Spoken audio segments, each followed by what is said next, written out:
Hello students, good morning to all. In the previous video we started chapter number 1 of civics जिसमें हमने क्या पढ़ा था that what is constitution and why we need constitution for our country. Okay, हमारी country के लिए और हर एक कंट्री डेमोक्रेटिक कंट्री के लिए कॉन्स्टिट्यूशन क्यों इम्पॉर्टेंट होता है, क्यों बनाया जाता है, ये सब हमने अपने प्रीवियस वीडियोस में कवर किया. In this video we started our topic the Indian Constitution key feature. That means अब हम Indian Constitution के key features उसकी importance को पढ़ेंगे. ठीक है, let's start. By the beginning of the 20th century, the Indian national movement had been active in the struggle for the independence from British rule for several decades. That means जब 20th century की starting थी, जब Indian national movement active था और उसके साथ साथ हम स्ट्रगल कर रहे थे हमारे इंडिपेंडेंस के लिए, क्योंकि एट दैट टाइम बहुत टाइम तक ब्रिटिशर्स का रूल चल रहा था और हम इंडियंस अपने फ्रीडम के लिए स्ट्रगल कर रहे थे. During the freedom struggle the nationalist had devoted a great deal of time to imagine and planning what a free India would be. Okay, तो स्ट्रगल के साथ साथ जो हमारे नेशनलिस्ट पीपल थे, ओके, कुछ पर्सन्स थे जो स्ट्रगल तो फेस कर रहे थे इंडिपेंडेंस के लिए, लेकिन विद दैट वो लोग कुछ इमेजिन और प्लान भी कर रहे थे. किसके लिए? कि अगर हमारी इंडिया इंडिपेंडेंट हो जाती है तो उसके बाद आफ्टर इंडिपेंडेंस हमारी इंडिया कैसी होगी. Under British they had forced to obey rules that they had very little role in making. The long experience of authoritarian rule under the colonial state convinced Indian that free India should be a democracy in which every should be treated equally and be allowed to participate in government. मतलब इसमें बच्चा इसका मतलब है कि हम Indians ने struggle में, जब ब्रिटिश रूल था तब के टाइम पे हम लोगों ने इतनी ज़्यादा इनइक्वालिटी फेस की थी और इतना लाइक भेदभाव बर्दाश्त किया था और काफ़ी ऐसी चीज़ें थी जिसमें हमें सिर्फ ब्रिटिशर्स के अंडर रह के करनी पड़ती थी. उनके रूल्स, उनके बनाए हुए रेगुलेशंस को ओबे करना पड़ता था, उनको फॉलो करना पड़ता था.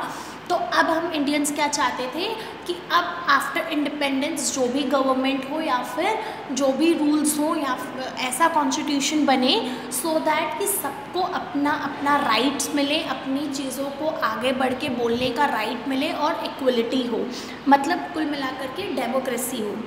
ओके, उसके बाद in which everyone should be treated. Okay, what remain to be done then work was to out the ways in which democratic government would be set up in India and the rules that would be determine its functioning. That means कि कुछ ऐसे rules जो कि सबके हित में हो, ऐसे रूल्स और रेगुलेशंस बनाए जाएं. This was done not by one person, by a group of around 300 people who became member of constitution assembly in 1946.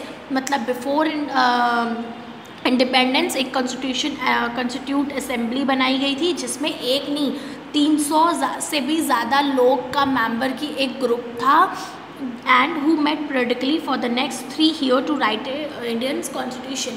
जो इमेजिन प्लान और साथ में ये सोच रहे थे सो दैट कि हम आफ्टर इंडिपेंडेंस कैसा कॉन्स्टिट्यूशन रखेंगे जो सबके साथ फेयर हो और नेक्स्ट 3 years में हमें अपने इंडिया को एक कॉन्स्टिट्यूशन प्रोवाइड करना है.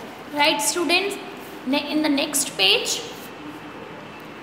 3 members of Constitution Assembly had a huge task before them. The country was made up of several different communities who spoke a different language, belonged to the different region and has distinct cultures. देखो बच्चा, इसमें क्या हुआ, इस constitution assembly के जो भी members थे उनके ऊपर बहुत बड़ा टास्क था, उनके ऊपर कॉन्स्टिट्यूशन राइट करने का और बनाने का. बिकॉज हमारी जो कंट्री है वहाँ पे डिफरेंट टाइप ऑफ कम्युनिटीज रहती हैं, ठीक है, जो डिफरेंट टाइप की लैंग्वेज बोलती हैं और जो अलग अलग रिलीजियस को फॉलो करती हैं. तो सबको एक साथ रखते हुए सो दैट किसी के साथ भी भेदभाव ना हो या फिर किसी को भी हम पीछे ना छोड़ें, तो उनको इस टाइप का कॉन्स्टिट्यूशन बनाना था सो दैट किसी के साथ भी पार्शियलिटी ना हो. The partition of India into country into India and Pakistan was imminent. Some of the princely state remained undecided about their future, and the socio-economic condition of the vast mass of people appeared dismal.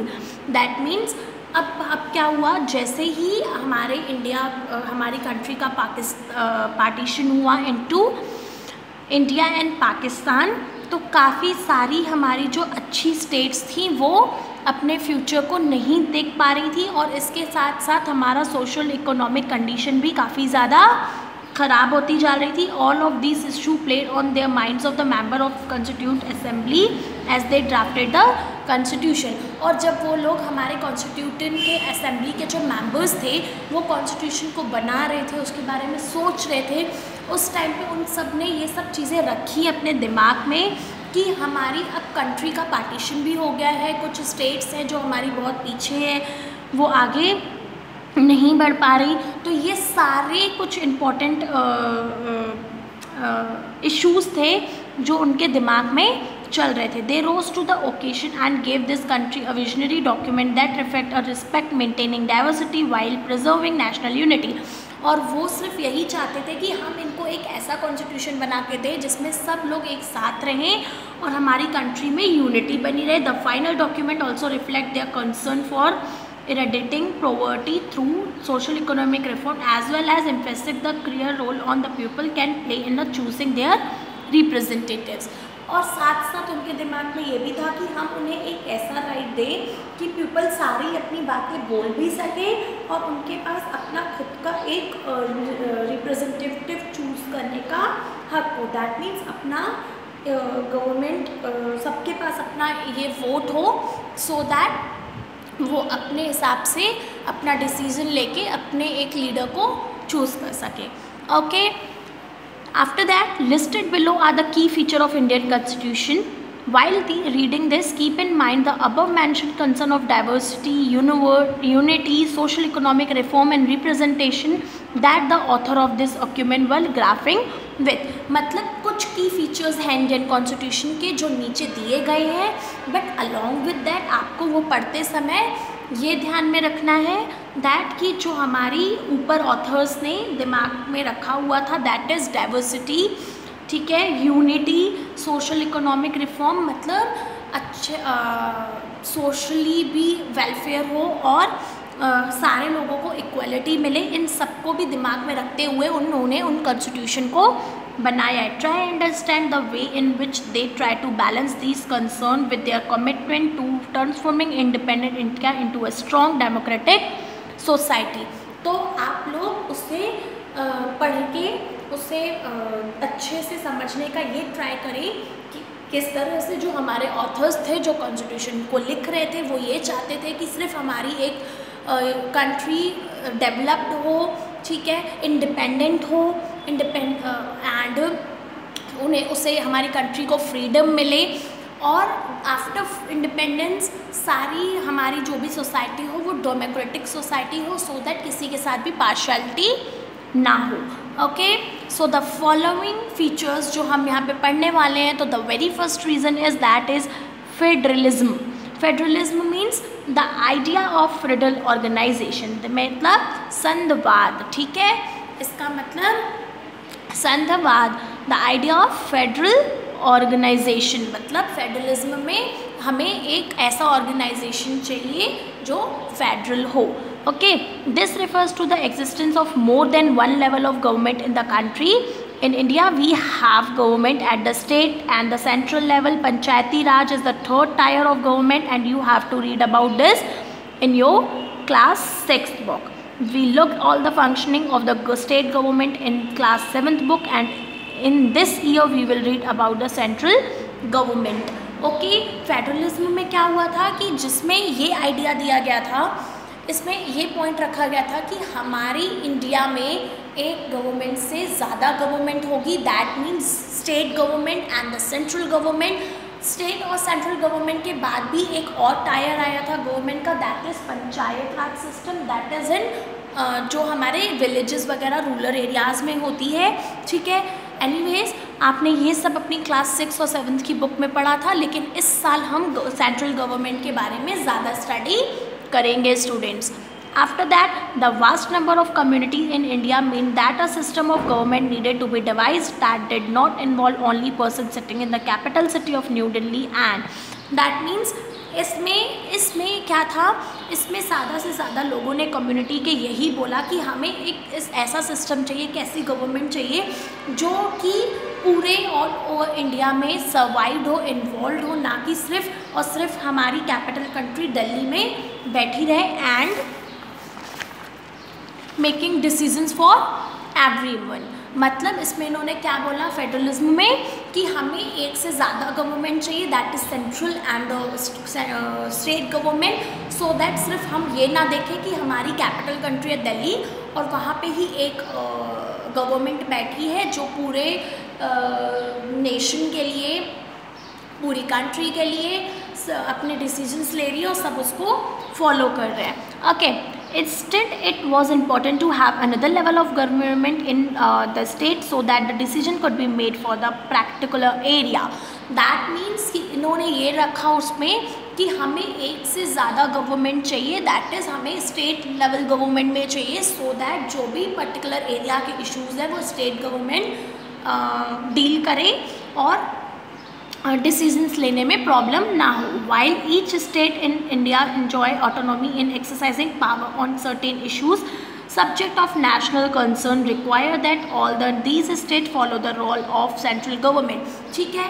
along with that ये भी बोला गया कि state government अगर decisions लेगी और अपने state को अपने अंडर रखेगी और रूल्स एंड रेगुलेशंस को फॉलो करवाएगी, along with that उस पर्टिकुलर स्टेट की गवर्नमेंट को अंडर सेंट्रल गवर्नमेंट रहना पड़ेगा. The constitution contain list the detail the issues that either tyre of government can make law on. मतलब कॉन्स्टिट्यूशन में क्या लिखा गया, कॉन्स्टिट्यूशन में सारे गवर्नमेंट्स के स्टेट लेवल सेंट्रल लेवल तक के सारे गवर्नमेंट के पर्टिकुलर काम और उनको कौन से इशूज़ से डील करना है वो लिखे गए.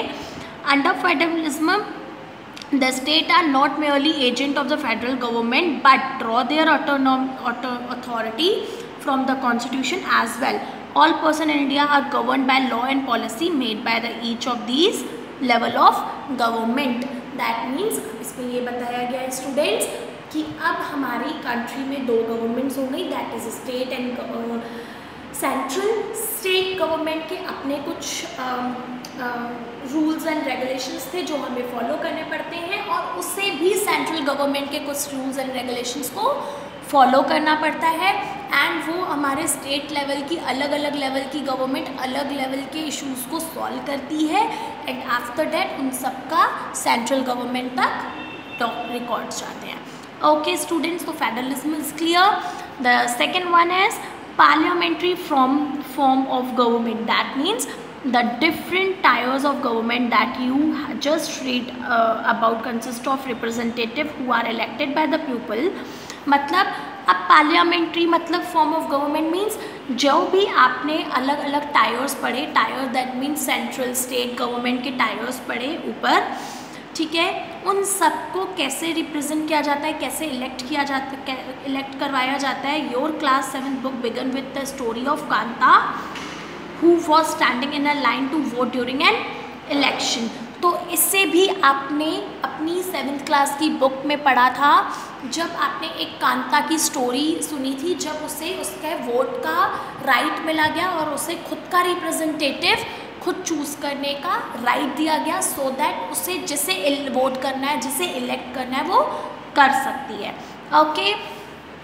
The constitution of India guarantee universal adult suffrage for the all citizens. मतलब हमारे कॉन्स्टिट्यूशन के हिसाब से इंडिया हर उस पर्सन को राइट टू वोट देती है जो भी अडल्ट है. Okay, when they were making the constitution, the number of constitution assembly felt that the freedom struggle had prepared the masses for universal adult suffrage and that this would be help encourage a democratic mindset and break the clutches of traditional caste, gender and hierarchies. That means कि अब जो भी constitution को right कर रहे थे, जो भी कॉन्स्टिट्यूटिव असेंबली के मेंबर्स थे, उन्होंने दिमाग में ये भी रखा कि अलॉन्ग विद दैट अडल्ट, ठीक है, हमें ये भी अपने कॉन्स्टिट्यूशन में लिखना है कि हमारी जो भी राइट टू वोट होगी उसके साथ साथ हम इक्वालिटी में ये प्रोवाइड करेंगे कि अब हम vote according to caste religious देखकर नहीं लेंगे, या फिर हम कास्ट रिलीजियस देखकर ही अपना रिप्रेजेंटेटिव इलेक्ट नहीं करेंगे, बल्कि हम सोच समझ के एज अ अडल्ट ये डिसीजन लेंगे कि हमें कौन से रिप्रेजेंटेटिव को चूज़ करना चाहिए, किसे इलेक्ट करना चाहिए, right. That means that the people of India have a direct role in electing their representative। मतलब अब इससे क्या हुआ, हमारे जो भी इंडिया के पीपल हैं वो डायरेक्ट किस में रोल प्ले करेंगे, रिप्रेजेंटेटिव को इलेक्ट करने में। Also, every citizen of a country, irrespectively of his her social background, can also contest an election. That means इससे क्या होगा, अगर हम एवरी सिटीजन को पर्सनल राइट टू वोट देंगे तो इससे एक क्या बेनिफिट होगा कि रिलीजियस कास्ट तो छोड़ो, जो जेंडर इनइक्वालिटी भी होती है कि हिज हर में, वो भी अब जाएगी। मतलब अब चाहे मेल हो फीमेल हो, वो अपने आप एक रिप्रेजेंटेटिव को चूज़ कर सकता है। This representative are countable to the people, और ये पीपल्स के वोट्स के हिसाब से काउंट होंगे। You will read more about why representative is crucial to democratic functioning in unit 2 of this book. लेकिन अभी हमने ये जान लिया कि अब हमें अपना खुद का रिप्रेजेंटेटिव चूज़ करने का राइट मिल गया, हमें इलेक्ट करने का राइट मिल गया, बिकॉज हमारे जो कॉन्स्टिट्यूटिव असेंबली के मेंबर्स थे उन्होंने कॉन्स्टिट्यूशन में ये पर्टिकुलर की फीचर रखने का सोचा।